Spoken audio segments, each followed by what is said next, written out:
Bonjour à tous, bienvenue dans ce nouveau call hebdo de Horizon Income dans lequel nous allons regarder un petit peu ce qui s'est passé au niveau du portefeuille la semaine dernière, la semaine du 3 au 7 mars 2025. C'est objet de la newsletter numéro 36 que vous avez reçue dans votre mailbox le week-end dernier. Alors, j'espère que vous voyez mon écran. Je vous partage la newsletter justement. C'est parti. Donc, la slide qui nous intéresse le plus particulièrement, c'est celle du revenu attendu de notre portefeuille après 20 ans. Et ce revenu s'établit à 4 148 dollars mensuels net, donc net après impôt.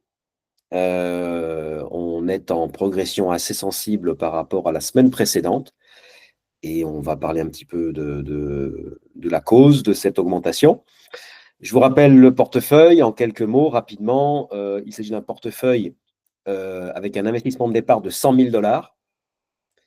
Investissement de départ complété ensuite par des versements réguliers chaque mois de 200 dollars sur une période d'investissement de 20 ans. Donc 20 ans durant lesquels vous allez toucher des dividendes que vous allez systématiquement réinvestir dans le portefeuille. Et après 20 ans, donc en année 21, vous allez pouvoir commencer à consommer vos dividendes qui vont donc constituer votre revenu financier, votre rente. Alors, quand je dis vous allez, etc., je parle du portefeuille de base, celui que je vous projette maintenant, celui qui constitue le portefeuille de base d'Horizon Income. Il est bien évident que chaque situation est différente en fonction de votre disponibilité de capital lorsque vous démarrez ce plan d'investissement, en fonction de votre horizon temporel et en fonction de votre revenu désiré à la sortie. Il est bien évident que le portefeuille sera différent. Je créerai pour vous un portefeuille adapté à votre situation. Simplement, ce portefeuille de base, il me sert à vous montrer comment le tout fonctionne. Ensuite, donc ça, c'est l'explication de la variation du revenu attendu d'une semaine sur l'autre, donc on en reviendra après. Cette slide-ci montre la même chose que la précédente, sauf qu'au lieu de raisonner en termes monétaires, en termes de dollars, on raisonne en termes de rendement, donc en termes de pourcents. Donc l'idée, en fait, c'est que ce portefeuille, au bout de 20 ans, générera un revenu pour la seule année, donc numéro 21, ce qui veut dire si vous commencez aujourd'hui en 2046, le seul flux de dividendes, le flux de dividendes que vous recevrez au titre de la seule année 2046 représentera 34%, un peu plus d'un tiers, de la totalité de l'argent que vous avez investi dans ce portefeuille depuis le début, donc depuis 20 ans, c'est-à-dire entre 2025 et 2045. 2046. Donc, la totalité de l'argent investi, ce sont les 100 000 de départ et les 20 ans à 2400 dollars de versement par an. Donc, au total, vous aurez investi 148 000 dollars, donc pas en une seule fois, hein, donc 100 000 au départ en une seule fois, et ensuite les 2400 chaque année supplémentaires. Et vous voyez ici l'évolution du rendement, donc qui passe sur les toutes prochaines années de 6% de niveau de départ, et on monte progressivement et de plus en plus vite ensuite. On arrive donc à 34% en année 20. Ce passage de 6 à 34%, et vous voyez qu'ensuite on augmente de plus en plus vite, sachant que l'espacement entre chaque barre bleue reste de 5 ans à chaque fois. Hein, donc ici, par exemple, entre 15 et 20, il y a 5 ans, notre rendement augmente de 11 points, on passe de 22 à 34. Mais par exemple, quand on passe de 25 à 30, c'est toujours le même espacement, c'est toujours 5 ans. Là, on gagne 27 points de rendement.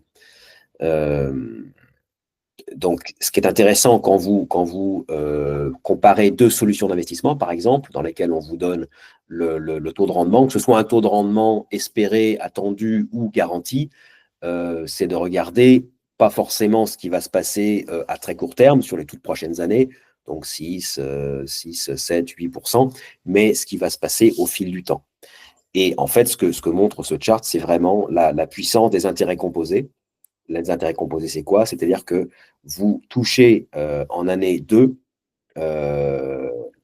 les intérêts de ce que vous aviez l'année d'avant, plus le capital que vous avez réinvesti en année 2. Donc, en fait, vous avez même avec des rendements unitaires qui sont stables, le simple fait de réinvestir systématiquement vous permet de faire augmenter votre taux de croissance, votre taux de rendement, pardon, jusqu'à effectivement donc atteindre quand même en année 21, donc en une seule année, vous récupérez un tiers de ce que vous avez investi au total. Et évidemment, ces 34% continuent d'augmenter si vous continuez à réinvestir sur les années successives. Alors, on passe aux commentaires hebdo. Donc, comme je le disais, on le voit ici, on atteint un revenu après 20 ans du portefeuille de 4 148 $ par mois. C'est 54 $ de plus que les 4 093 de la semaine précédente. Alors, de quoi ça, qu'est-ce qui provoque ça? On va directement ici, donc dans le revenu. Il y a plusieurs facteurs. Le premier, c'est le plus important, c'est un arbitrage qu'on a fait au sein du portefeuille. Donc, on a sorti une société foncière qui s'appelle EPR et on l'a remplacée par un asset manager, en l'occurrence Franklin Templeton. Je crois que c'est un nom qui parle à tout le monde. Plus de 1000 milliards d'actifs sous gestion, dont le ticker est BEN. Pourquoi est-ce qu'on a fait l'opération? Parce que, comme vous le savez, ça fait déjà plusieurs mois que je souhaite augmenter le niveau de sécurité du portefeuille parce que les marchés sont quand même assez chers, les marchés sont assez élevés. Et donc, dans une possible correction de marché, alors qu'on est en train de vivre, j'ai l'impression, aujourd'hui, ces jours-ci, on est mieux armé avec une qualité de portefeuille supérieure. Qualité, ça veut dire aussi la fiabilité du flux de dividendes.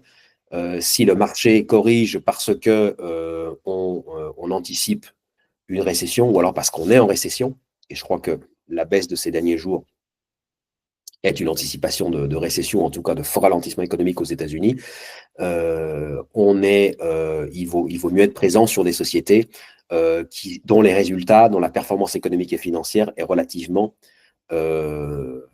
moins affectée par le ralentissement économique que d'autres sociétés. Donc, c'est un petit peu l'objet de cet arbitrage. En plus, ça nous permet d'augmenter le revenu du portefeuille.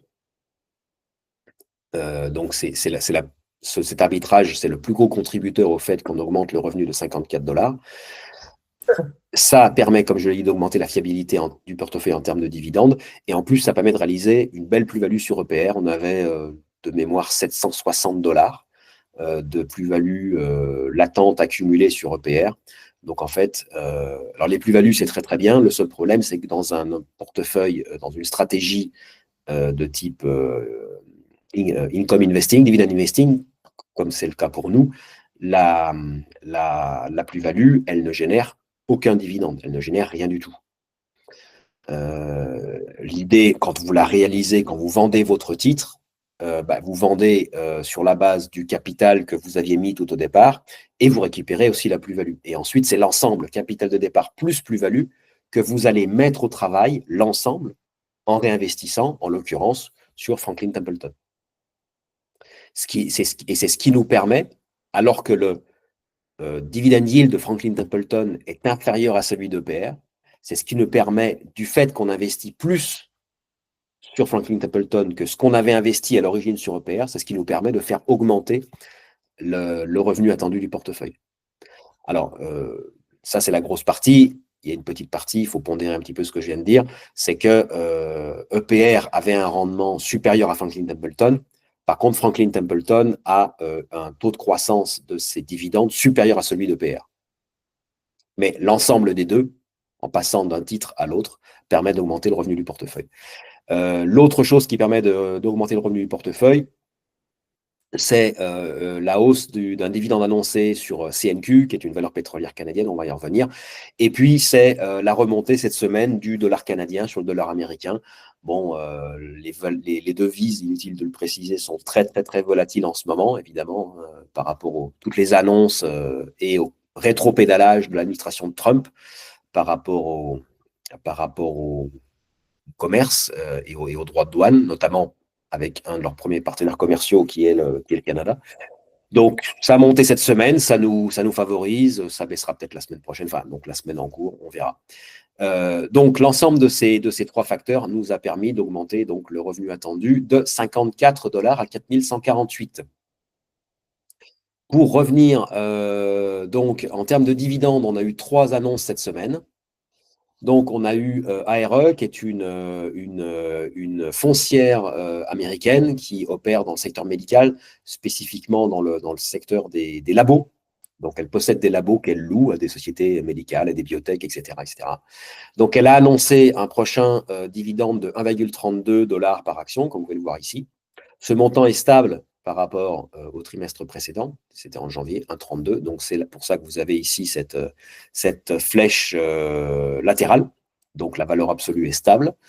En progression en rythme annuel, là aussi, c'est stable, puisque en rythme annuel, donc on regarde avril 25 par rapport à avril 24.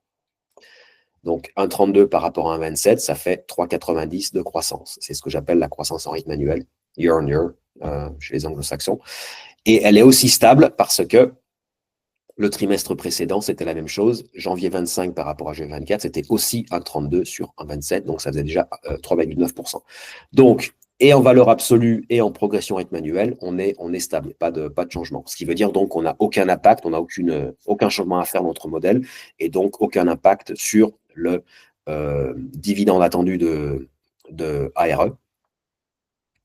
Le taux de croissance de ARE, justement, au futur, reste inchangé, comme je viens de le dire, à 4,60. Pourquoi 4,60? Parce que, afin de conserver un petit peu d'inertie, parce que les taux de croissance peuvent ralentir ou accélérer de façon assez impromptue en fonction des valeurs, ce que je fais, c'est qu'en fait, je prends la moyenne, une moyenne pondérée entre le taux de croissance annuel moyen des dividendes sur les 5 dernières années et la dernière annonce en date. Donc, la dernière annonce en date, on vient de le dire, c'est 3,9%. Et le taux de croissance moyen annuel du dividende de ARE sur les 5 dernières années, c'est 5%. Je pondère 2 fois plus la moyenne à 5 ans, puisque statistiquement, elle est plus significative, puisqu'on considère une période de 5 ans.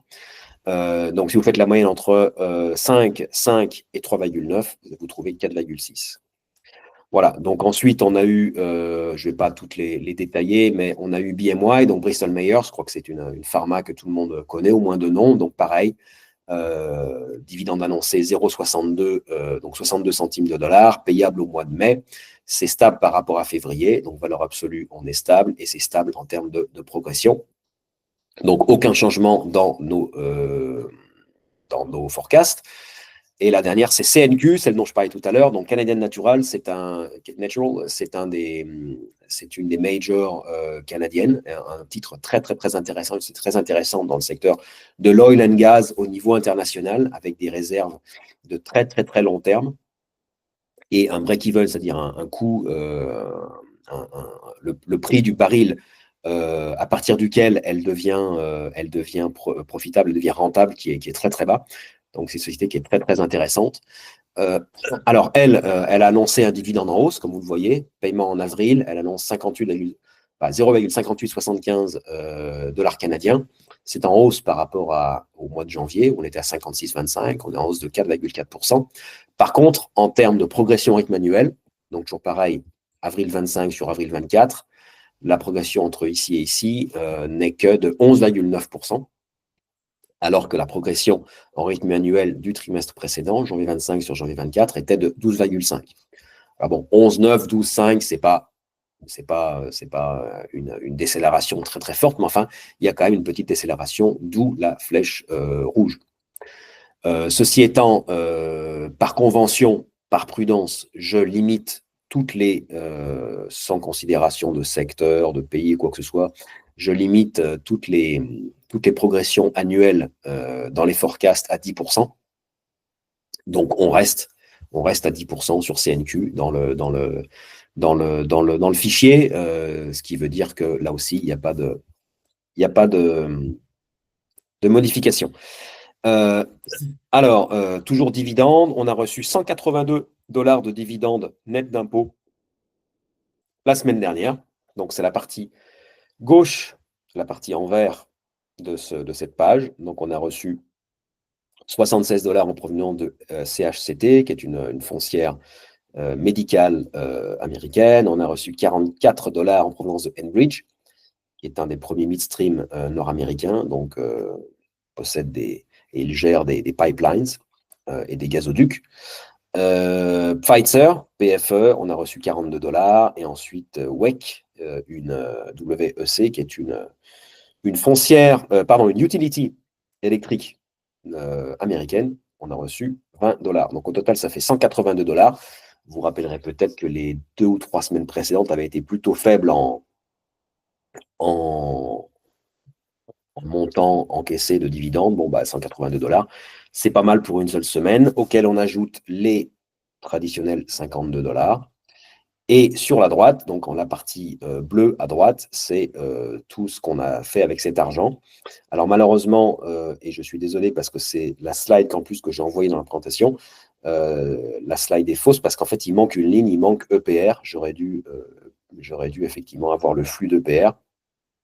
Donc la ligne qu'on a cédée, qu'on a arbitrée contre en faveur de Templeton, Ben ici, parce que évidemment, sinon vous voyez qu'il y a une très très forte baisse de la liquidité du portefeuille, ce qui n'est évidemment pas le cas, puisqu'ici il vous manque l'impact de la cession. Donc en l'occurrence,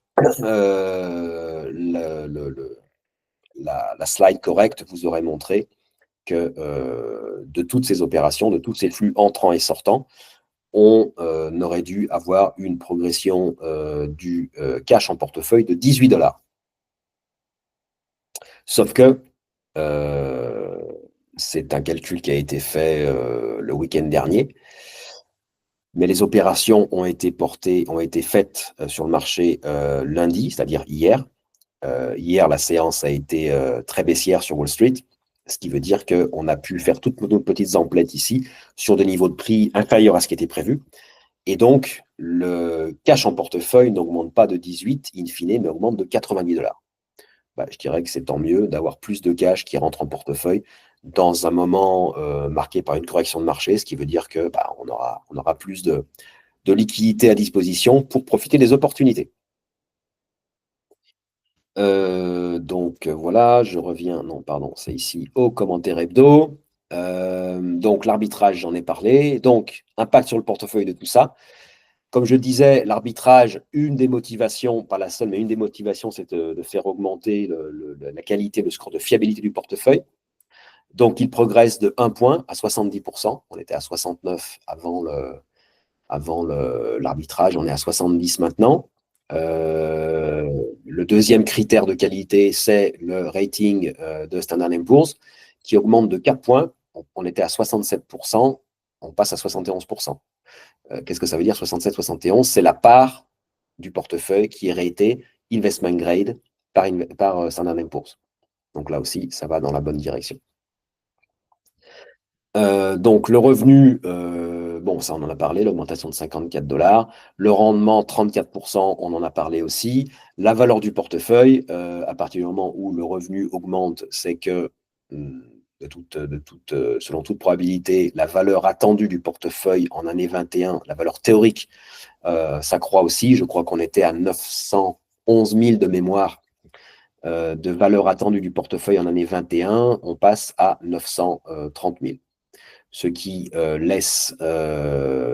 implique une performance par rapport à la date zéro, c'est-à-dire aujourd'hui, si on commence le portefeuille aujourd'hui, de 11,1%, qui est plus d'1 point supérieur à ce qu'a été la performance de très long terme, presque 100 ans, du S&P,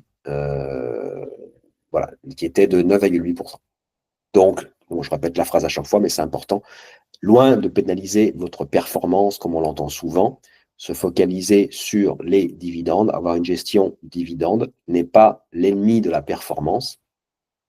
Par contre, bien au contraire, par contre, ça vous aide vraiment, ça vous guide dans la tempête quand il y a de fortes volatilités, une forte volatilité sur les prix, que les bourses s'envolent ou au contraire s'effondrent.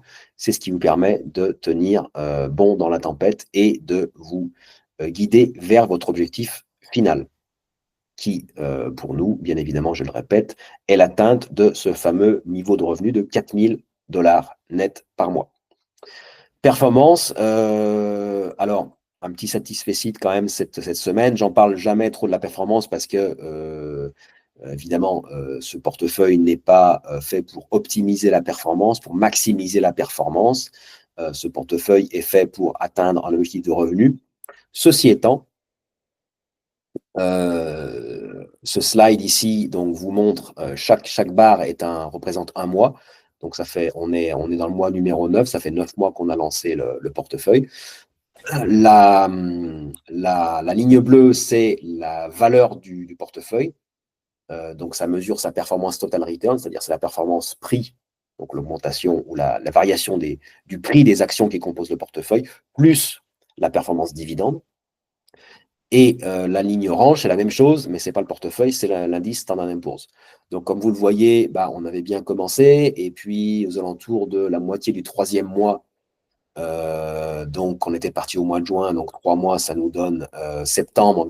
En septembre-octobre, le marché était repassé devant, jusqu'à quand même creuser un écart assez conséquent vers la fin de l'année, vers décembre. Et puis, la semaine dernière, grâce au fait que nous avons perdu, la semaine dernière, nous avons gagné 0,3%, alors que le S&P en a perdu 3,1%. On a pu repasser devant.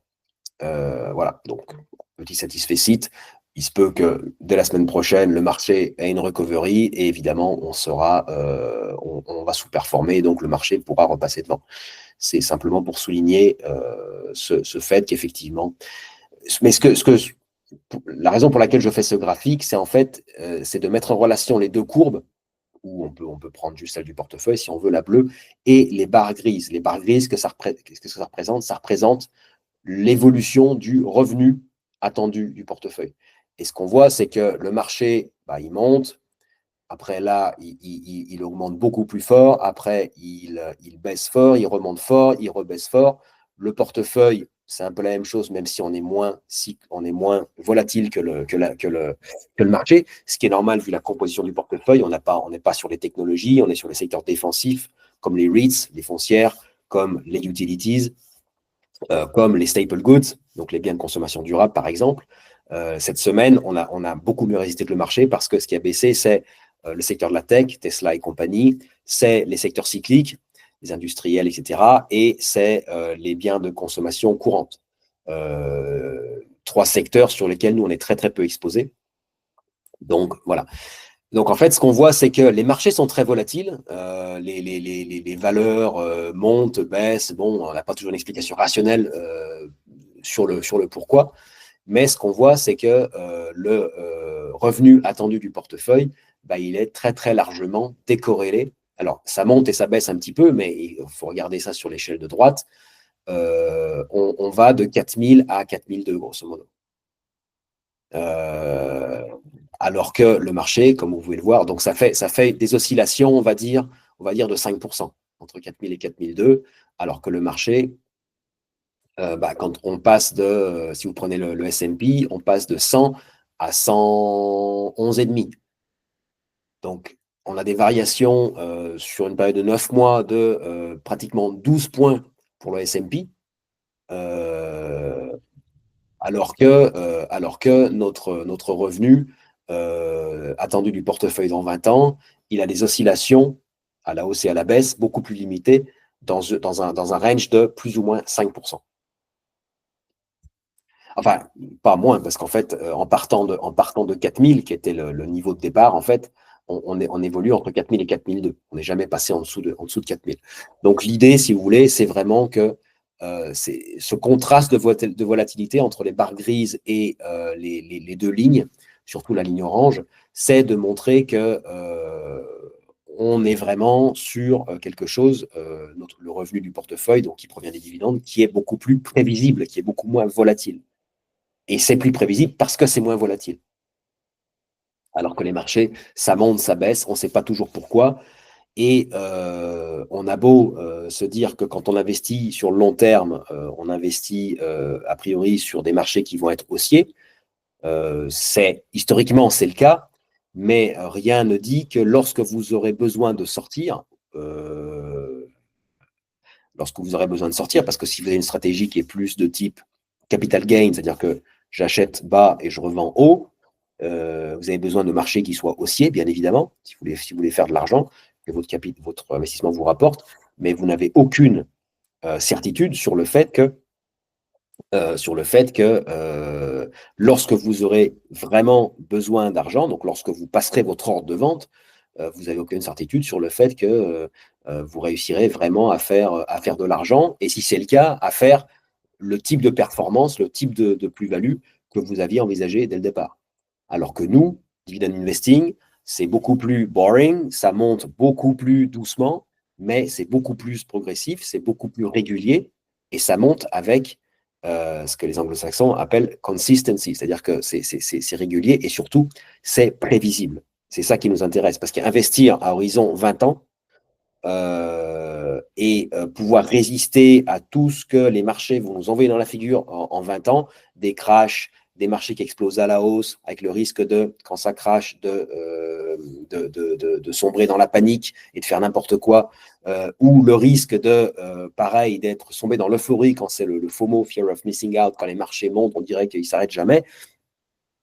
La seule façon de tenir la barre, de tenir la tête froide, de faire en sorte que ce soit votre rationalité qui dicte les décisions d'investissement et pas vos émotions, la seule façon, c'est d'avoir toujours cette boussole, ce phare qui allume le target à atteindre, l'objectif à atteindre in fine, et de savoir à tout moment, encore une fois, j'utilise l'image du GPS, de savoir à tout moment où vous en êtes sur cette route idéale qui sépare maintenant, le moment où vous débutez cette solution d'investissement, et demain, quand vous avez prévu d'atteindre votre objectif. 20 ans dans le cas de ce portefeuille, mais si vous êtes plus jeune que moi, vous avez tout intérêt à investir sur un horizon beaucoup plus long. Ça peut être 25 ans, 30 ans, 35 ans, 40 ans, ou au contraire, en fonction de votre âge et ou en fonction de vos envies, objectifs, plans, etc., vous pouvez avoir un horizon beaucoup plus réduit. L'idée, c'est de fixer un objectif en termes de revenus et en termes de temps, et ensuite, on s'y tient. Et on peut s'y tenir, ça marche, justement parce qu'on voit, on voit en continu la route qu'on a à parcourir. Laquelle route n'est peu ou pas du tout impactée par ce qui se passe sur les marchés, par le prix des actifs, des actions qui composent votre portefeuille. C'est le grand avantage, le gros avantage de cette solution d'investissement. Je crois que c'est à peu près tout. Donc, on va regarder un petit peu ce qui se passe sur les marchés donc, cette semaine. Alors bon, hier lundi, les marchés ont bien dévissé et c'était très très bien puisque ça nous a permis de faire notre petite emplette, comme je vous l'ai dit tout à l'heure, en dépensant moins que prévu. Donc, on a réussi à faire notre arbitrage, à renforcer 6 titres, le tout en dépensant moins que prévu. Donc, on a $90 qui sont rentrés dans le portefeuille. Si les marchés daignaient continuer à corriger un petit peu sur les prochains jours, ça nous permettrait de pouvoir continuer à renforcer nos positions et donc à renforcer notre rente future à bon compte. Donc, c'est évidemment une très, très bonne chose. Voilà, je crois que c'est un petit peu tout ce que je voulais vous dire. Je vous remercie de votre attention. Je vous souhaite une excellente semaine. Vous dis au week-end prochain dans votre mailbox avec la newsletter numéro 37, sur laquelle je suis déjà en train de travailler. et